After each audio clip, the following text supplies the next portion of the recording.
Hello, everybody. My name is Vaughan Proctor. I am the product specialist for Sage Inventory Advisor.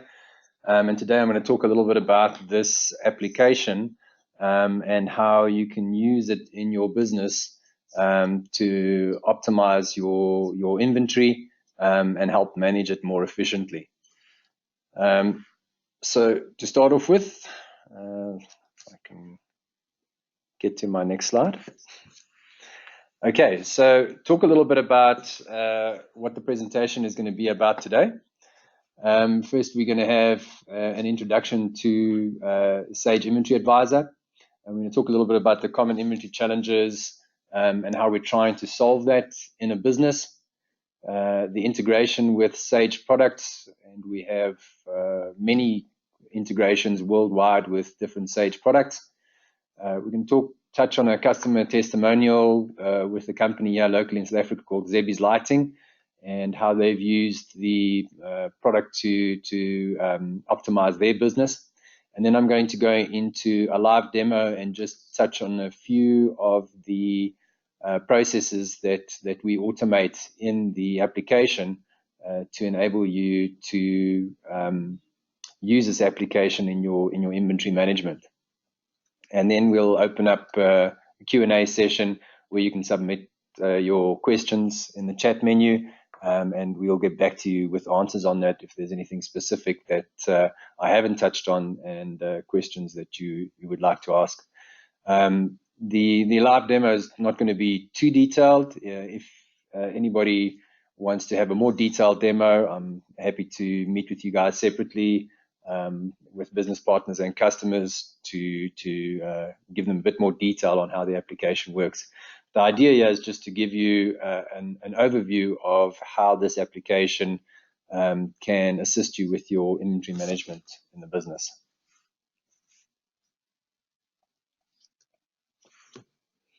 Okay, so what is Sage Inventory Advisor? It is an inventory management and forecasting and planning tool, and it integrates with Sage ERP and helps you optimize your inventory, making sure that you have optimal levels and that you have great service levels to your customers. A little bit about Sage, Sage by numbers. As you know, global company, 12,500 colleagues.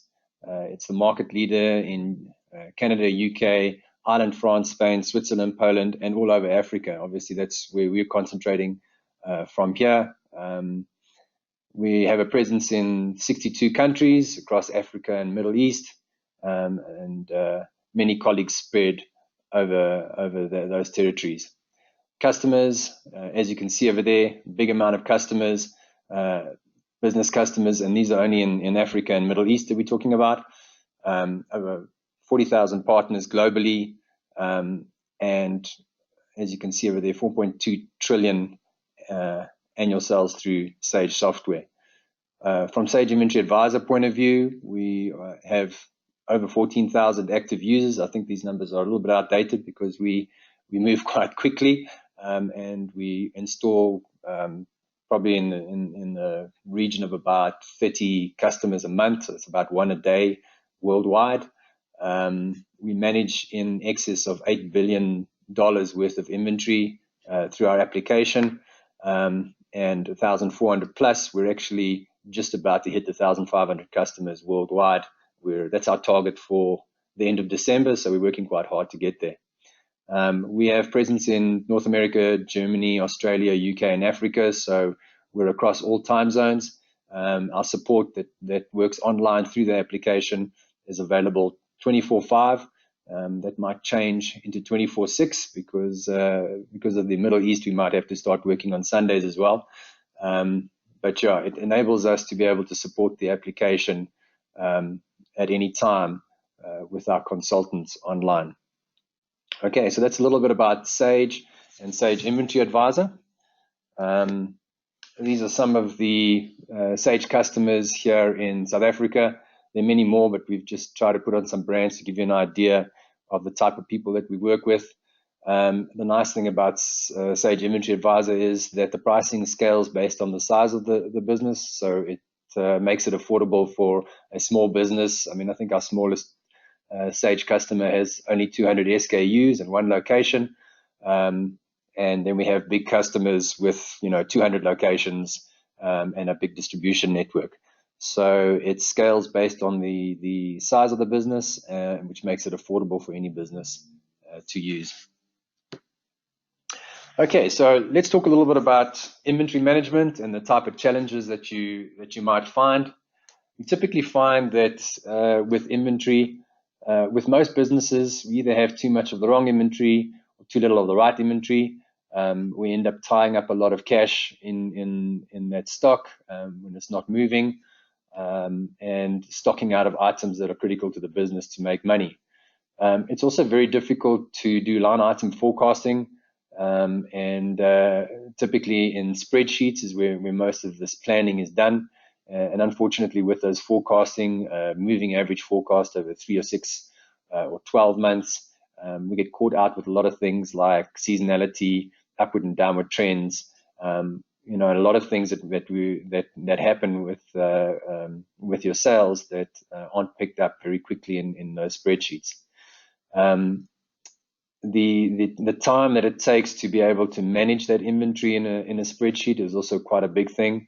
A lot of businesses spend days and sometimes weeks working through spreadsheets trying to figure out what to buy, when to buy, and how much to buy. And by the time that they've finished working that out, those reorder triggers are often wrong, which creates even more problems for the business and the inventory. So those are really the type of challenges that we're trying to meet with Sage Inventory Advisor. And what we strive to do really is to balance your inventory so that you have more cash available, and it's not tied up in your inventory. You want to prove availability to the customer, which will then increase sales of those items, and then obviously save you time so that you don't spend all your time in an Excel spreadsheet trying to figure out levels. We automatically work out safety stock, we work out min-max levels, we work out your reorder points, and we drive the purchasing process through those levels. Improved forecasting is also a very big thing. Obviously, the more accurate your forecast, the better the purchasing that we're going to recommend, and the less stock that you need to hold to be able to supply items to your customer in time. And the other big thing that it provides is visibility. And specifically with businesses that have a distribution and many locations or a couple of locations, it's very difficult to drill down and see what's happening with items in different locations and how those items are working. So visibility is quite a big thing for us, and you'll see when you look at the application itself, it's very visual, and it's designed to bring to your attention where the issues are in your inventory as quickly as possible. Okay, so let's talk a little bit about the integration. As I said, we have integration that we've built for many Sage applications worldwide.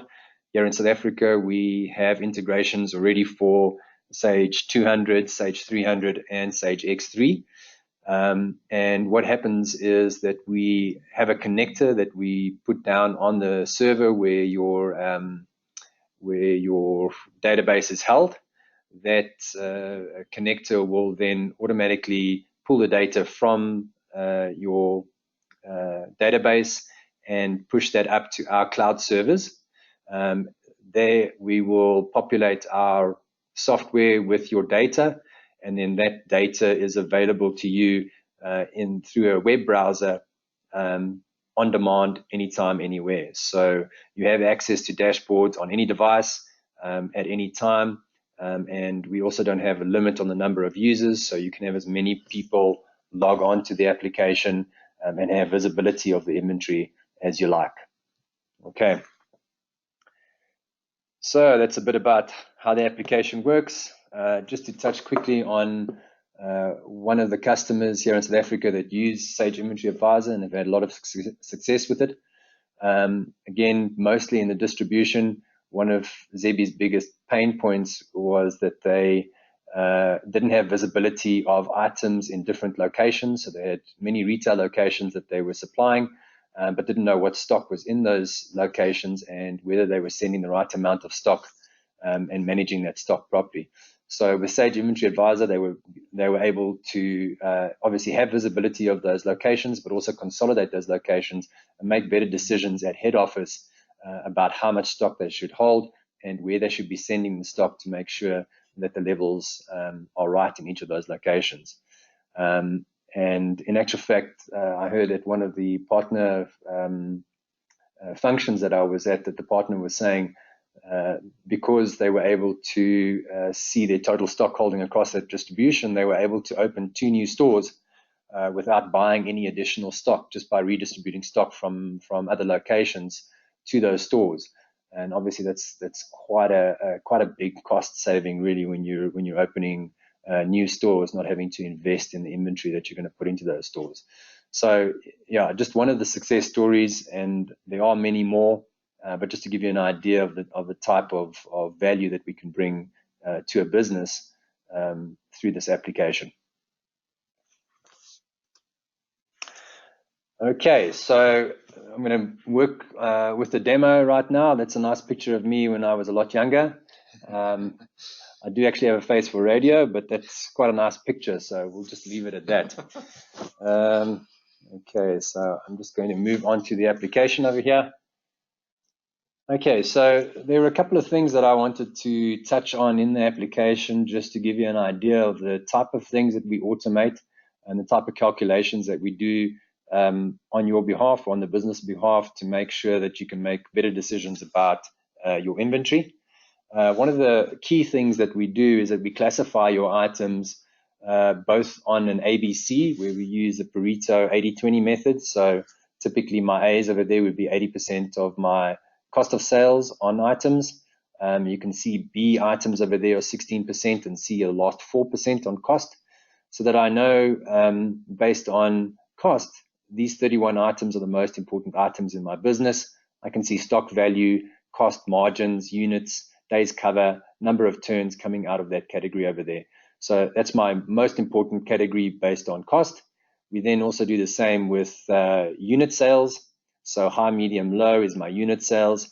That's 80% of my fastest movers in those 16 items over there. Again, stock value, cost, margins, units, days cover, number of turns out of that category.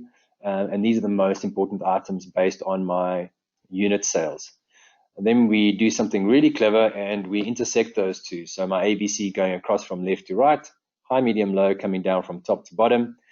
And that creates this 9-block matrix where we can identify in green the bread and butter items of the business. Those are the items that are running the business, making the money, and that's why we're here. Okay. We also highlight things like slow-moving, high-value items that might tie up a lot of stock and don't move very quickly. So we need to make sure that we're not purchasing too much of those. Down here, fast-moving, inexpensive items that are critical to service but don't really add a lot to the value of the sales. And then also identifying over there in blue the 16%ers, and also very importantly the C low category over here, this little red category, which is the slow moving, low value items. And this is really where we look at rationalizing items out of our product range or increasing margins to make sure we sweat this inventory and make the most that we can out of it. Typically in most businesses, this is where most of the items sit, and you can see my count over there on red. Most of the items sit over there, 899 versus the 8 items that are in my highest category. The value is usually split, but typically there's quite a big value being held in that red area. And what we're trying to do with this classification is start concentrating the value or the stock holding in the areas where they count the most and where the demand is coming from. So if I look at my demand chart over there, I can see those are the blocks where my demand is coming from the most. And that's really where we want to concentrate our investment going forward. So this matrix will automatically start investing more in the green areas, and that's driven by target fill rates that you can see over there, 97% versus the 89% down here, to make sure that most of the time we have more invested in the areas that are more important to the business, and we're selling more, turning those items a lot quicker, and increasing the sales of the business. Okay, so that's classification. This happens automatically, so we don't have to classify items as an ABC. If an item moves out of that section into a lower category and moves down, the buying policies against that item that you've decided on will change automatically, so you don't have to reclassify. We automatically classify on a monthly basis. Okay, so that's the classification. That's the first part of the calculations. That's quite important. The second part is forecasting. So as I mentioned before, a moving average forecast in your spreadsheets unfortunately are very difficult to manage, because you have to go through them with a fine-tooth comb one by one, which is very time consuming. We have a forecasting engine with 20 different forecasting algorithms. It will automatically pick the best fit forecast based on the sales history of that item. It'll use that forecast to forecast 12 months ahead and produce order recommendations against that forecast for the next 12 months. We do that on a monthly basis, so if we find a better forecast, we will change the forecast, and we'll change the future plan and the future purchase recommendations against that forecast. Here we can see sales history in blue over there, historical forecast versus actual sales for the last year, and then our forecast going forward and where we see the business going. As you can see, this is a very seasonal business. The forecast over there is quite seasonal, so there's a lot of seasonality that we've picked up with our forecasting in the business. We're also tracking our own forecasting engine, because we know forecasting isn't an exact science, and there are always going to be forecast variances. So where the forecast variances are quite great, we're going to bring those to your attention and ask you to intervene. You can manually override forecasts as well, but the idea here again is the 80-20 principle. We're very married to that. Can we bring the items that have the greatest forecast variances to your attention, ask you to deal with those, and if we can get those forecasts more accurate, then our purchasing and our stock levels will be more accurate as well. Okay, so that's the forecasting, which is the second part, very important part of the process. And then if I quickly go into a product over here, just to show you what that looks like and how we put it all together. Okay, so there's a lot of detail here. Don't get too bogged down by this, but I just wanted to give you an idea of what we do in the background and how we put this all together. So this item over here, information that we've been pulling out of the ERP, whichever one it is that you're using, things like selling prices, stock on hand, volume and weight, is all coming out of your ERP. There's our auto classification. This is auto classified as a BM item. Okay.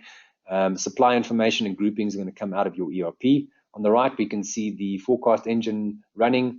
The forecast type that we found is no trend with seasonality. That's the demand type. And you can see the seasonal spikes over there that we've picked up in forecast going forward. If we hover over there, we can see in blue our sales history for direct sales and our forecast for the next 12 months. In this case, we're working with a central warehouse where there is also distribution demand. So in the case of Zebbies, they might have direct demand coming out of that warehouse, that main warehouse of theirs, but they also have distribution demand. So we've worked out optimal levels in each of those locations, and we've worked out what they're going to require from a central warehouse for the next 12 months. And we've rolled that up onto central warehouse so they can see total demand when they make a buying decision from the supplier. Okay, the next critical thing that we need to do is work out safety stock. This is really where the power of this application comes in, because we calculate a dynamic safety stock based on the profile of every single item. So it's almost like an insurance policy based on risk that we calculate for every single item in every location. And the factors that are taken into consideration when calculating that risk are the 5 factors you can see over here. So obviously the fill rate, or the target fill rate, is very important. So how important is the item, and how much do we want to invest in that item to make sure that it doesn't stock out? The fill rate target on this item is 90%. If we click over here, we can see obviously the higher the fill rate, the more safety stock days we'll keep. Okay, so that's a factor that's taken into consideration. Your replenishment cycle, or how often you purchase the item, we need to take into consideration. And then obviously the lead time. So if we have a very long lead time, it's obviously more risky, and we need to keep more stock because it takes longer for us to order that item and get it in if something happens. So those are the three items that are initially taken into consideration.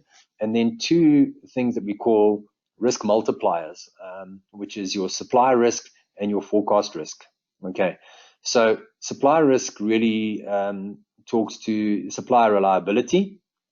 I'm not sure that I have. Okay, I'm just going to go to my national view because I don't think that I have supplier risk information in that view over there.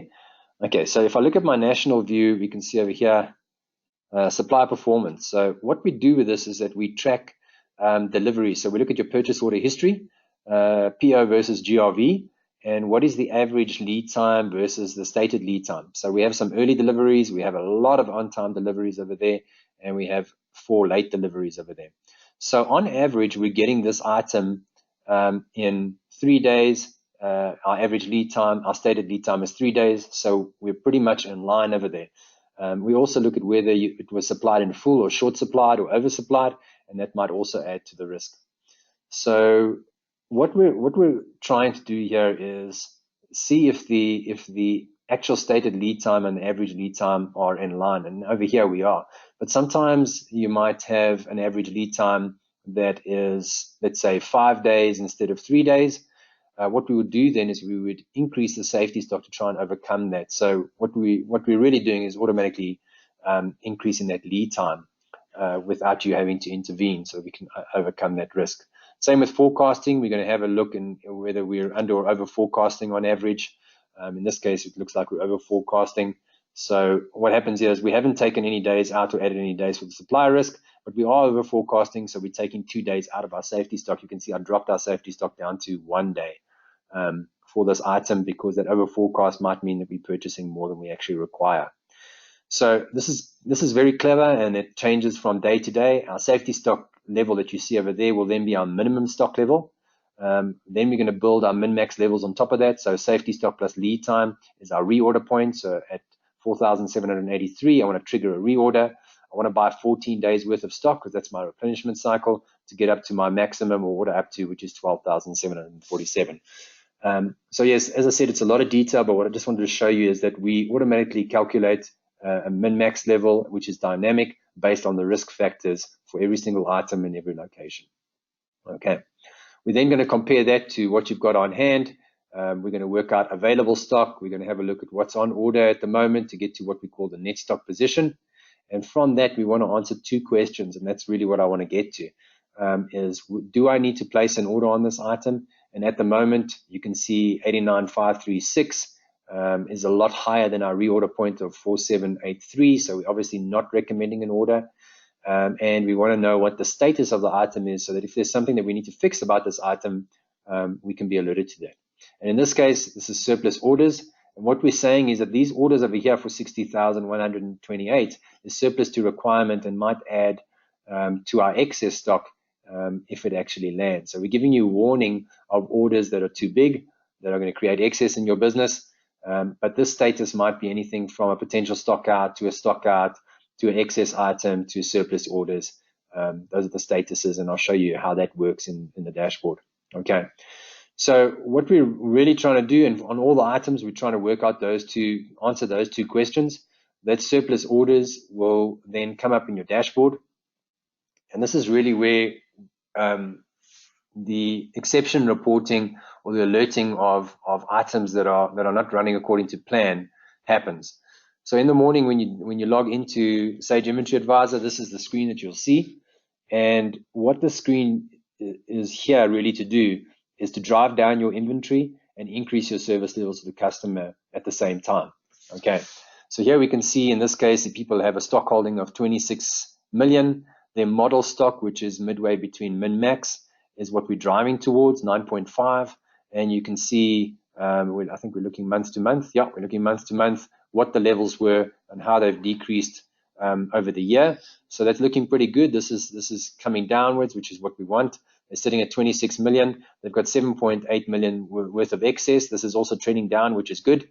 And they have surplus orders, which might create more excess to the tune of 3.6 million. But this is also seems to be going down. So they are making progress over here with their inventory levels. This is coming down, which is what we want to see.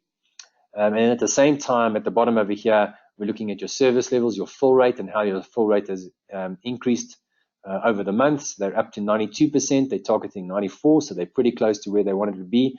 They started off there at 81, so it's quite a big increase on their service levels to the customer. And then we're also tracking things like stock outs and potential stock outs, so that we can warn them about where those things are and try and make sure that we're minimizing those stock outs and potential stock outs as much as possible. Okay. Again, the 80-20 rule, if we look at these lists over here, we have 382 excess items. We know that you're not going to be able to work through 382 items in a day, a week, or maybe even month. So what we do in each of these lists is that we bring the top 5 to your attention at the top here. And the idea is that if you can work through just the top 5 or maybe 3 out of those top 5, you can make a big difference in the business. And the way we do this is we bring the top 5 based on the value and the impact on the business. So if I have a look at these top 5 excess items, 1.9 million rand tied up in just these top 5 items out of that 7.8. So a large chunk over there. So if we can do something about that top 5, there's 1.9 million rand that we can release back into the business that would make a really big difference. Same with the surplus orders. If we can do something about these orders before they land, 2.5 million is sitting in just these top 5 items. The same with our stock outs. 276 of the 290 are sitting just these top 5 items. So very quick and easy to find the items that are most critical to the business and action those items so that we can, again, as I said, decrease your inventory levels and increase your service levels to the customer. So that's the first question that we wanted to answer with those calculations, which is what is the status of the item, where have things not tracking according to plan, and what can we do about them. The second thing that's critical, and the second question that we wanted to answer was what needs to be purchased. Okay, so in that example, there was no order recommended against that item, but if that item had gone through its reorder point, which we've calculated, we would automatically put that onto a recommended order for that supplier. So every day we pull the information from your ERP system, we calculate those min-max levels, and we see where your stock holding is in comparison to them. If any item has gone through its reorder point, it's automatically put onto a supplier order, and I can see my order book listed over here, my total order book suggested for the day with the totals at the bottom over here, and then the suppliers listed one by one. Okay, so all I would do in this case over here, I can see the supply information, I can see the total products that we're suggesting you should purchase, quantity to purchase, value, volume, and weight, if those are important to you.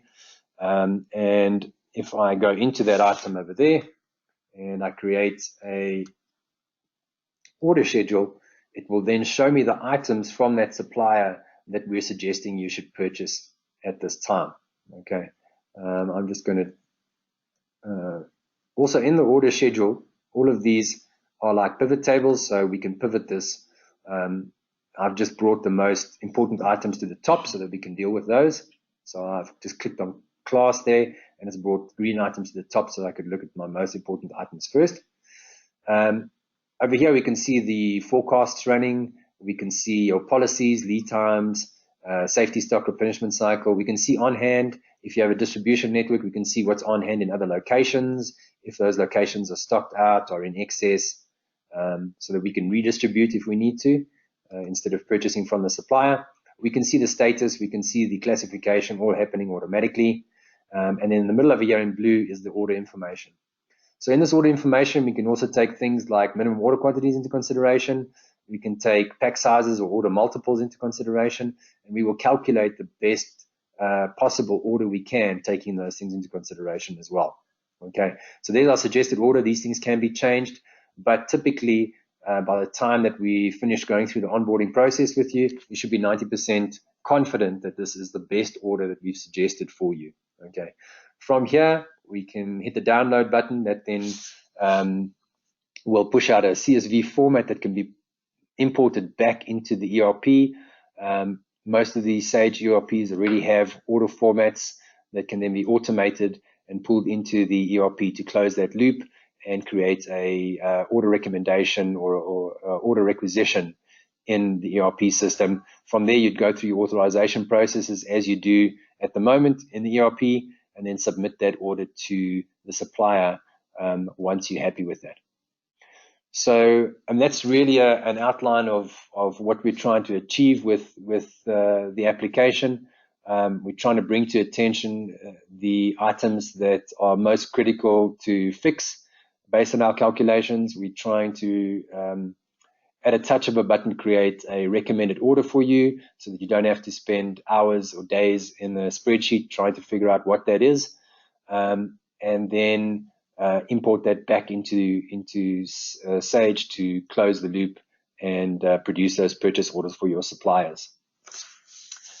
Okay, so a couple of things that I just wanted to touch on, some add-on applications in Sage as well that we've developed depending on what the requirements are from businesses.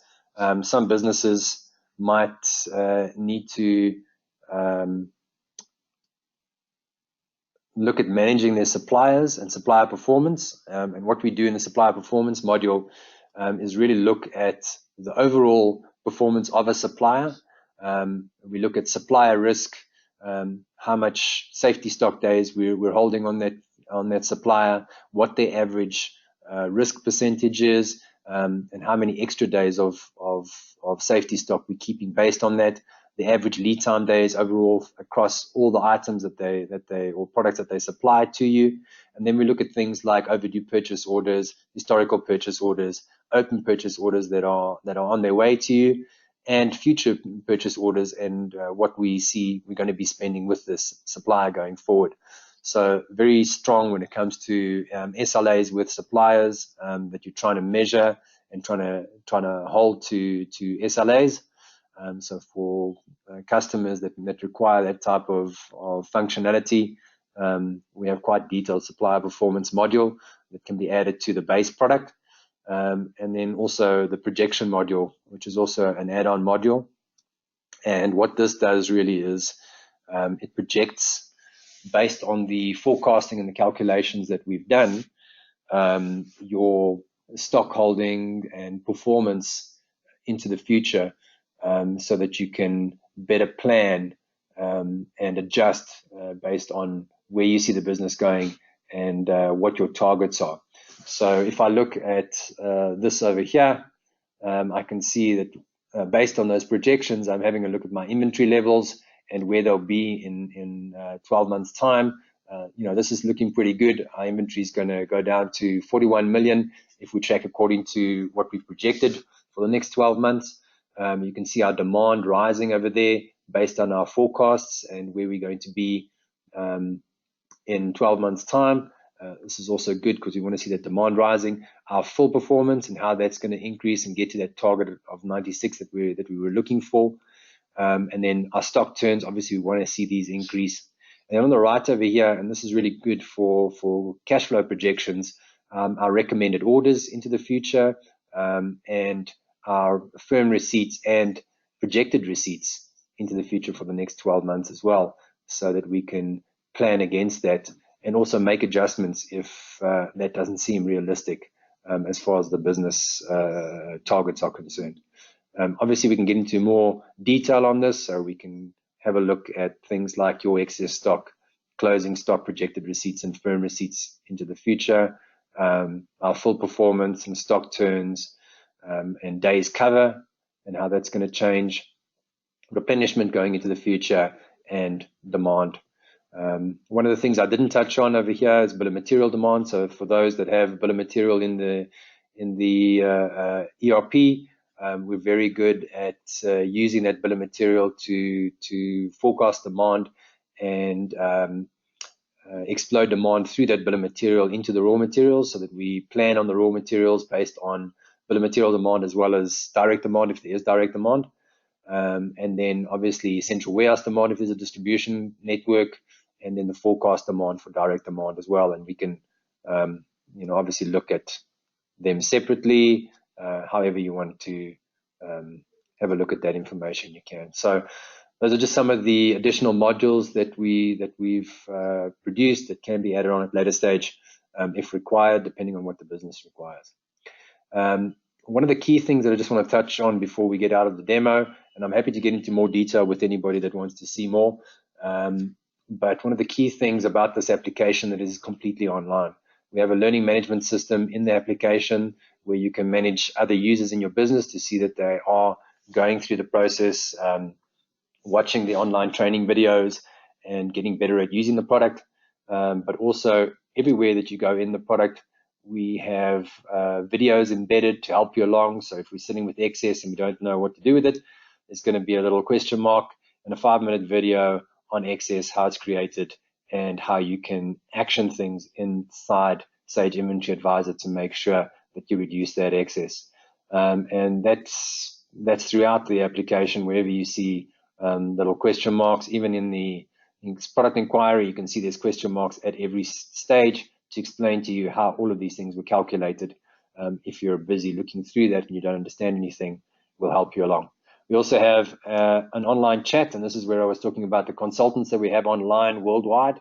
If I start a chat over there, you'll see we have 3 people online at the moment. Daniel's in Germany, Brad is here in South Africa, I think, and Mickey is in Australia. So you never know who you're going to chat to, but because it's the same version of the software throughout all our 1,500 customers, it's very easy for them to help you along. So as soon as I input a chat over here, it'll open up a link for them. They'll be able to see what's going on your screen, and they'll be able to help you with any of the issues that you have in real time. And that's really the power of this application, is that the support, which is included in that monthly amount that you pay, is there for you whenever you need it, rather than having to wait for somebody to call you back, log calls with support teams, and wait for somebody to get hold of you. Okay, so I think that's really it as far as the demo is concerned. As I said, I'm happy to get into more detail with people if there are specific things about your business, and we know that every business, as much as it's the same, they are very different, and people do things in different ways in their applications.